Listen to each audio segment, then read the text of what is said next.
In this brief example, I just want to show you how sorting by a particular column can get really dangerous. So if I select column A here and I choose data sort range, and I want to sort the range by column A, all it does is sort the names of that column. And you'll notice that it breaks up the data and the content.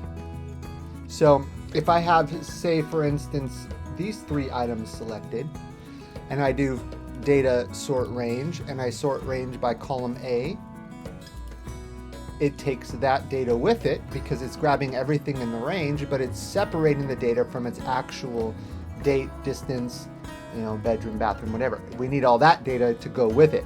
So in this example for this course, we want to highlight the entire sheet, then data sort the range by column A.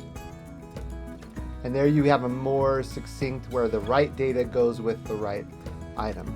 A little suggestion I will make here is instead of sorting the range that way, I'm going to go data sort range, and I'm going to say advanced range sorting options, and I'm going to say that the data has a header row, and then I will sort by suburb A to Z. But I can also say I also want the pricing to go from A to Z as well, which will then organize these by another thing. So I'm going to come here to price, and I'm going to say price A to Z, and I'm going to click sort, and now I've got it sorted by the suburb first, and then you'll notice by Essendon here it's sorted by the price.